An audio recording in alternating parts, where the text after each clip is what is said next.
Hi, അപ്പൊ എല്ലാവർക്കും എന്റെ പുതിയ വീഡിയോയിലേക്ക് വീണ്ടും സ്വാഗതം. അപ്പൊ എന്നെ സപ്പോർട്ട് ചെയ്യുന്ന എല്ലാവർക്കും ഞാൻ നന്ദി പറയുകയാണ്. അപ്പൊ ഈ രാത്രി തന്നെ ഞാൻ അത്യാവശ്യമായിട്ടും ഒരു വീഡിയോ ചെയ്യുന്നത്, ഒരു കുട്ടി ഇതുപോലെ എന്നോട് ചോദിച്ച് ആ കുട്ടി വളരെ വിഷമത്തിലാണ്. അതിന്റെ കോഴികളെല്ലാം കൂടെ ഇടയ്ക്കിടയ്ക്ക് എല്ലാം കൂടെ ചേർന്ന് ഒന്നിച്ചങ്ങ് ബഹളം വെക്കുന്നു. ഒരു കോഴിയുടെ കാല് തളർന്നു പോയി എന്നൊക്കെ പറഞ്ഞ് ഉടനെ മറുപടി തരണമെന്ന് പറഞ്ഞ് അതാണ് ഈ രാത്രി തന്നെ വീഡിയോ ഇടുന്നത്.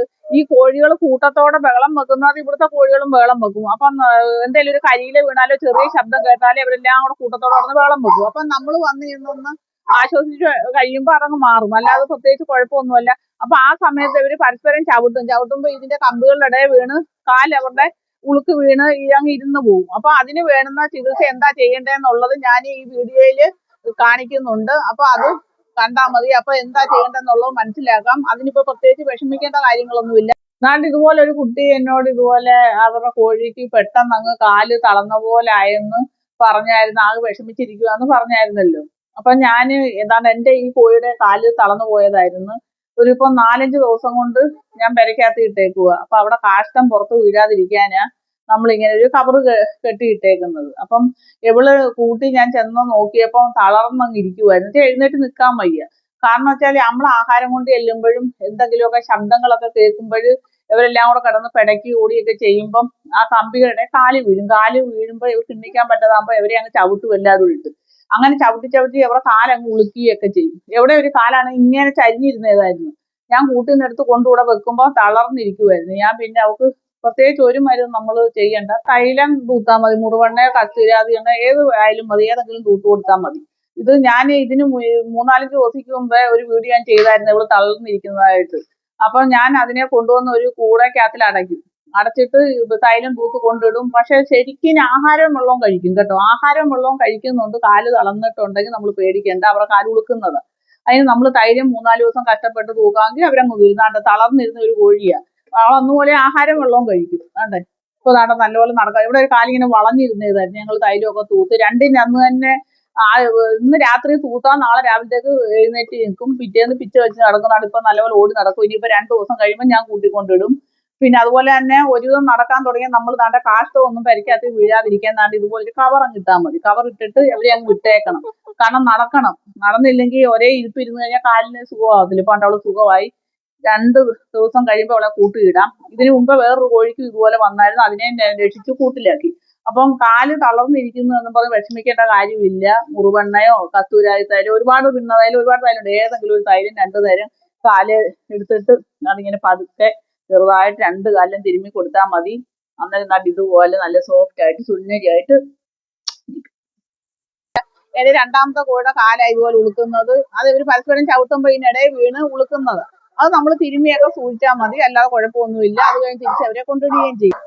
അപ്പൊ എന്റെ കോഴിയുടെ ഒരെണ്ണത്തിന്റെ കാല് തളർന്നു പോയെന്ന് ഞാൻ പറഞ്ഞായിരുന്നല്ലോ. അപ്പൊ ആ കാല് തളർന്നു പോയ കോഴിക്ക് ഞാൻ എന്താ ചെയ്യുന്നതെന്നുള്ളത് ഞാൻ കഴിഞ്ഞ വീഡിയോയിൽ ഇട്ടിട്ടുണ്ട്. എങ്ങനെ തൈലം തൂക്കുന്നതെന്നും ഒക്കെ ഉള്ളത്. അപ്പൊ അതൊന്ന് കയറി കാണണം. കണ്ടു കഴിഞ്ഞാല് ഞാൻ എന്താ അതിന് വേണ്ടി ചെയ്തെന്നുള്ളത് മനസ്സിലാക്കാം. ഇപ്പോഴത്തെ വീഡിയോ ഞാൻ ഇട്ടേക്കുന്നത് അത് കാല് തളർന്നത് ഞാൻ മരുന്നും ഒക്കെ ചെയ്തു അതിൽ നിന്ന് നൂന്നതായിട്ടൊരു വീഡിയോ ആണ് ഞാൻ ഇട്ടേക്കുന്നത്. പെരയിലൊക്കെ വിട്ടേക്കുന്നത്. അപ്പം ആ കാഷ്ടം വീഴാതിരിക്കാൻ അതുപോലൊരു കവർ ഇട്ടാൽ മതി. അപ്പൊ അതിനെ അങ്ങ് വിട്ടേക്കണം. വിട്ടെങ്കിൽ നടന്ന് ഇതാവത്തുള്ളൂ. അപ്പം തൈലം തൂത്താൽ മതി. വിഷമിക്കേണ്ട, അത് ശരിയായിക്കോളും. പിന്നെ വേറെ ഒരു കുട്ടി ഇതുപോലെ എന്നോട് ചോദിച്ചു ഈ കൂടിന്റെ അടപ്പും തുറക്കുകയും അടയ്ക്കുകയും ചെയ്യുന്നത് എങ്ങനെയാന്ന്. അപ്പൊ നമുക്ക് അതൊന്ന് കാണിക്കാം.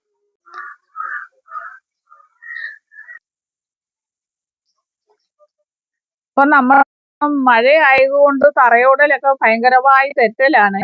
ഇപ്പൊ കരിയിലകളും പിന്നെ കമ്പുകളും എല്ലാം ഇങ്ങനെ മറിഞ്ഞു വീണ് കിടക്കുവാണ്. നമുക്കിപ്പോ ഇങ്ങനെ ഒരു അവസ്ഥയായത് കാരണം നമുക്ക് അത്ര വൃത്തിയാക്കാനൊന്നും പറ്റത്തില്ല. ഇപ്പം കോഴികളെ നോക്കുക എന്നുള്ളതേ ഉള്ളൂ. പരിസരം വൃത്തിയാക്കാൻ ഇച്ചിരി ബുദ്ധിമുട്ടാണ്. വെള്ളം ഒന്നും കെട്ടി നിൽക്കത്തില്ല. എങ്കിലും ചുറ്റിനും തറയുണ്ടല്ലോ, അതിനൊക്കെ തെന്നലും ഒക്കെ ആയി കരിയിലയും അതും ഇതൊക്കെ വീണ്. ചെടികളൊക്കെ ഇഷ്ടം പോലെ ഉണ്ട്. ഒന്നും അങ്ങോട്ട് ഒന്നും ചെയ്യാൻ പറ്റില്ല. മഴയൊന്നും തോന്നിട്ട് വേണമല്ലോ നമ്മളൊന്ന് വൃത്തിയാക്കാൻ. അത് കാരണം മൊത്തവും കരിയിലകളും കമ്പും ഒക്കെ മരങ്ങൾ ഇഷ്ടം പോലെ ഉണ്ട്. ചെടികളും ഒക്കെ ഇഷ്ടം പോലെ ഉണ്ട്. അത് കാരണം സൂക്ഷിച്ച് വേണം നടക്കാൻ, അല്ലേ അങ്ങ് തെറ്റും.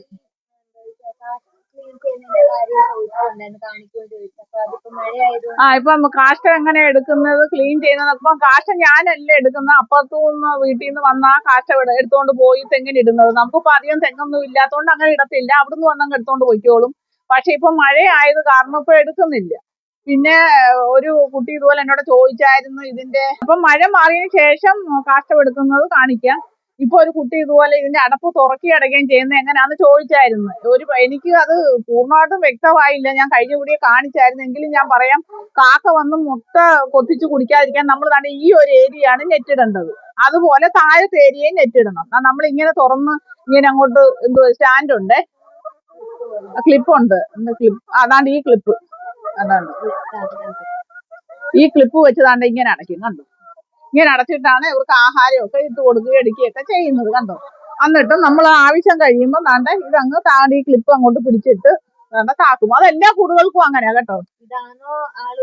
ഉദ്ദേശം എനിക്ക് അറിയത്തില്ല. ആ, അപ്പൊ ഏതാന്ന് വ്യക്തമായിട്ടൊന്ന് പറഞ്ഞാൽ ഒന്നുകൂടെ പറഞ്ഞുതരാം. അതിന് കുഴപ്പമൊന്നുമില്ല. വിശ്വാസം ഇതായിരിക്കുമെന്നാണ്. കാരണം ഈ രണ്ട് ഏരിയയിലാണ് നമ്മള് മുട്ട പൊട്ടിച്ച് കുടിക്കാതിരിക്കാൻ നെറ്റ് ഇടുന്നത്.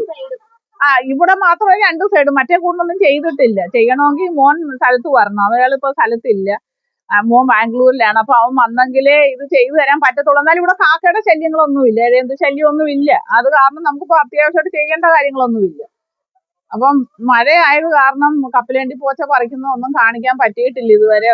അന്നേരം അത് മഴ മാറിയതിന് ശേഷം പറിക്കുന്ന കാണിക്കുക. ഇപ്പൊ 2-3 ദിവസമായി അവർക്ക് കപ്പലണ്ടി പോച്ച കൊടുത്തിട്ട്. കാരണം മഴയും കൊതുവും ഒക്കെ ആയിട്ട് പോയി പറിക്കാൻ പാടാ അപ്പുറത്തുനിന്ന്. ഞാനിപ്പോ അതുകൊണ്ട് വാഴയിലയൊക്കെയാണ് കൊടുക്കുന്നത്. ഓമയിലയൊന്നും വലുതായിട്ട് കൂടെ കൊടുക്കാനില്ല, പയറിലയൊന്നും ഇല്ല.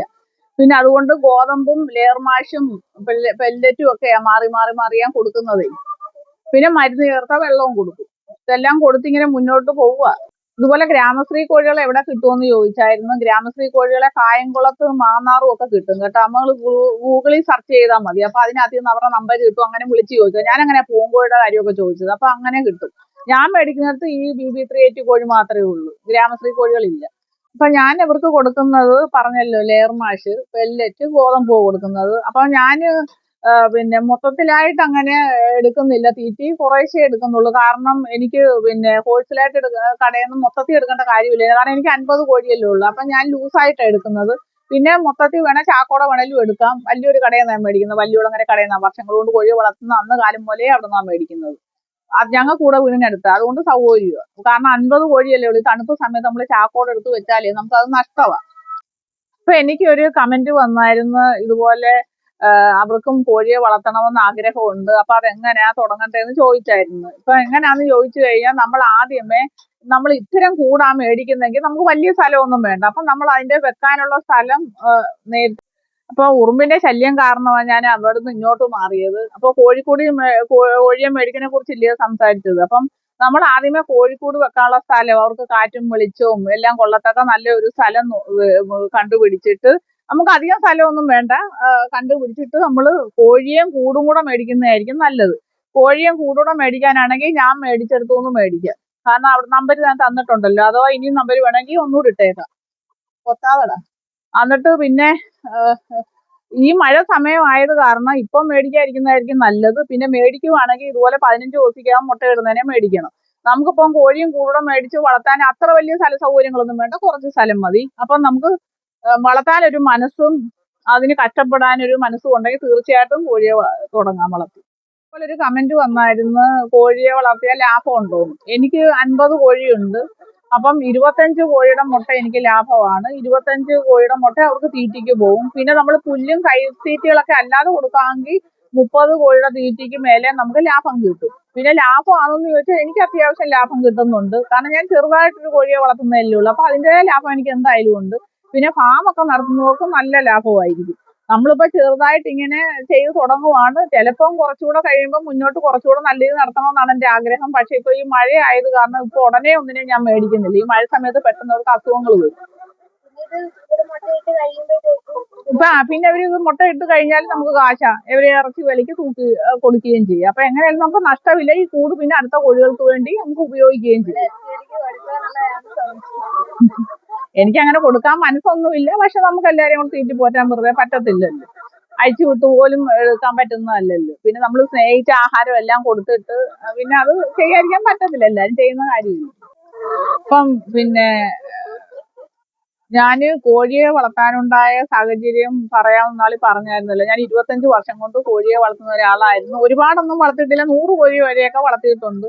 പിന്നെ ഇടയ്ക്ക് വെച്ച് ഇവര് മുട്ട തരാതൊക്കെ ഇരുന്ന് അങ്ങനെ പ്രശ്നം നിർത്തിയതാണ്. പക്ഷെ ഇപ്പൊ വീണ്ടും ഞാൻ കോഴിയെ വളർത്തുന്നത് കുറച്ച് സാമ്പത്തികമായ ബുദ്ധിമുട്ടുള്ളത് കൊണ്ടാണ്. അപ്പം ഈ കോഴിയെ വളർത്തുന്നതിൽ മുട്ടയും കിട്ടും, അതിലുപരി എനിക്ക് യൂട്യൂബ് വീഡിയോ ചെയ്ത് അതിൽ നിന്ന് കുറച്ച് സാമ്പത്തികം കിട്ടുമല്ലോ. അപ്പൊ എൻ്റെ ഹസ്ബൻഡിന് ഒരു അപകടം പറ്റി, അതിൽ നിന്നാണ് നമുക്ക് തകർച്ച വരാൻ തുടങ്ങിയത്. പിന്നെ മോള് അവിടെ പഠിത്തം കഴിഞ്ഞ അഡ്വക്കേറ്റ് ആണ്, പ്രാക്ടീസിന് പോകുന്നതേ ഉള്ളൂ, അതിൽ നിന്ന് വലിയ വരുമാനങ്ങളൊന്നും ഇല്ല. പിന്നെ അപ്പൊ അറിയാമല്ലോ, പ്രൊഫഷണൽ ഫീൽഡിലൊന്നും കിട്ടത്തില്ല. അതുപോലെ മോനിപ്പം ഒരു ജോലി ശരിയായിട്ടുണ്ട്, അതിന്റെ ട്രെയിനിങ്ങിനൊക്കെ പോകുന്നതേ ഉള്ളൂ. അപ്പം അച്ഛനും വയ്യ, മൊത്തത്തിൽ പിള്ളേർ രണ്ടുപേരും പഠിച്ചുകൊണ്ടിരിക്കുന്ന സമയത്താ അപ്പൊ ഇങ്ങനെ ഒരു പ്രശ്നം, ആക്സിഡന്റ് ഉണ്ടായത്. അപ്പൊ അങ്ങനെ കയ്യിലുള്ള സാമ്പത്തികവും അതും ഇതൊക്കെ പോയി. പിന്നെ മോളെ 5 കൊല്ലം പഠിപ്പിച്ച്, മോനെ 3-4 കൊല്ലം പഠിപ്പിച്ച്, അങ്ങനെ കയ്യിലുള്ള സാമ്പത്തികവും ഒക്കെ അങ്ങനെ ഇച്ചിരി വീട്ടിലും എല്ലാം ആയിട്ട് കുറച്ച് ബുദ്ധിമുട്ടായി. അപ്പൊ ഞാൻ വിചാരിച്ചു എന്നെ കൊണ്ടൊക്കെ ചെറിയ വീട്ടിലെ കാര്യങ്ങളും ചില്ലറ കാര്യങ്ങളും മീൻമേടിപ്പും ഒക്കെ എല്ലാം നടക്കുമല്ലോ. അപ്പം അങ്ങനെയാണ് ഞാൻ കോഴിയെ വളർത്താൻ തീരുമാനിച്ചത്. പിന്നെ ഇവരെ വെച്ച് യൂട്യൂബ് വീഡിയോ ഉണ്ടാക്കി കാശുണ്ടാക്കണം എന്നുള്ള അതിമോഹം കൊണ്ടൊന്നുമല്ല, കുറച്ച് കാശിന് ആവശ്യം ഉള്ളത് കൊണ്ടാണ്. അപ്പൊ കോഴിയേയും വളർത്താം, അവരെ വെച്ച് എനിക്ക് യൂട്യൂബ് വീഡിയോയും ഇടാവല്ലോ.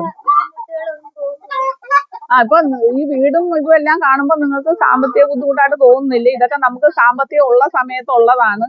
ഇപ്പോഴൊരു 3-4 വർഷം കൊണ്ടാണ് നമുക്ക് സാമ്പത്തികമായിട്ട് കുറച്ച് ബുദ്ധിമുട്ട്. അപ്പൊ ഞാൻ കരുതി കുറച്ച് കോഴിയെ വളർത്താം, യൂട്യൂബ് വീഡിയോ ഇട്ട് അതിൽ നിന്നും എനിക്ക് കുറച്ച് വരുമാനം കിട്ടി അതും ആകുമല്ലോ. മക്കളൊക്കെ ജോലിയായി കഴിഞ്ഞാൽ പിന്നെ നമുക്ക് വലിയ ബുദ്ധിമുട്ട് വരുന്നില്ല. ഇപ്പം മോൻ കയറിയതേ ഉള്ളൂ, ട്രെയിനിങ് പീരീഡ് ആണ്. അതോ കിട്ടിയാലും വലിയ ശമ്പളം കിട്ടത്തില്ല, അവക്കും കിട്ടത്തില്ല. അപ്പം ഞാൻ വിചാരിച്ചു വെറുതെ ഇരിക്കണ്ട, എന്നെ കൊണ്ടൊക്കുന്ന എന്തെങ്കിലും ചെയ്യാം എന്ന് വിചാരിക്കുക. അപ്പം നിങ്ങളെല്ലാരും എന്നെ ഒന്ന് സപ്പോർട്ട് ചെയ്യണം. അപ്പൊ ഇതുപോലെ യൂട്യൂബ് വീഡിയോ എല്ലാം എടുത്തു തരുന്നത് മോളാണ്. അപ്പൊ അവള് പിന്നെ ഇതിനോടൊപ്പം പ്രാക്ടീസിന് പോകുന്നതിനോടൊപ്പം MBA ചെയ്യുന്നുണ്ട്. അപ്പൊ അതിനും ഫീസും മറ്റു കാര്യങ്ങളും ഒക്കെ വേണം. അപ്പം അത് കാരണം അവള് ജോലി കഴിഞ്ഞ് വന്നിട്ട് രാത്രിയിലായാലും വീഡിയോ ഒക്കെ എടുത്തു തരുന്നത്. അപ്പം മാക്സിമം നിങ്ങൾ എന്നെ സപ്പോർട്ട് ചെയ്യണം. സപ്പോർട്ട് ചെയ്താലേ എനിക്ക് മുന്നോട്ട് പോകാനൊക്കൂ. പിന്നെ ഞാൻ സാധാരണ ഒരു വീട്ടമ്മയാണ്, എനിക്ക് ഇതുപോലെ കോഴിയെ വളർത്തുക അങ്ങനെയൊക്കെയുള്ള കാര്യങ്ങളല്ലേ ചെയ്യാൻ പറ്റത്തുള്ളൂ ഇനി. അപ്പം അങ്ങനെയൊക്കെ ചെയ്ത് മുന്നോട്ട് പോകാമെന്നാണ് വിചാരം. അപ്പൊ അതിനോടൊപ്പം യൂട്യൂബ് വീഡിയോയും അവരെ കുറിച്ച് ഉള്ള കാര്യങ്ങൾ പറഞ്ഞ് മുന്നോട്ട് പോകണമെന്നാണ് എൻ്റെ ആഗ്രഹം. അപ്പം നിങ്ങൾ തീർച്ചയായിട്ടും എല്ലാവരും എന്നെ സപ്പോർട്ട് ചെയ്യണം. യൂട്യൂബിൽ എന്തായാലും വീഡിയോ ഇടുന്നത് എല്ലാവരും സാമ്പത്തികത്തിന് വേണ്ടിയാണല്ലോ. അപ്പം എനിക്ക് സാമ്പത്തികം അത്യാവശ്യമാണ്, അതുകൊണ്ടാണ് ഞാൻ അത്യാവശ്യമായിട്ടും യൂട്യൂബ് വീഡിയോ ഇടുന്നത്. ഇപ്പം വീടും ഒക്കെ കാണുമ്പോൾ സാമ്പത്തിക ആവശ്യമില്ലെന്ന് എല്ലാവർക്കും തോന്നും, പക്ഷെ അതല്ല. സമ്പത്തുള്ള സമയത്തുള്ളതാണ് ഈ വീടും ചുറ്റുപാടും ഒക്കെ. അപ്പൊ അതുപോലെ നിലനിർത്തി നമുക്ക് മുന്നോട്ട് കൊണ്ടുപോകണമെങ്കിൽ സാമ്പത്തികം ആവശ്യമാണ്. അപ്പം നിങ്ങളെല്ലാം എന്നെ സപ്പോർട്ട് ചെയ്യണം മാക്സിമം, എങ്കിലും എനിക്ക് മുന്നോട്ട് പോകാനൊക്കൂ.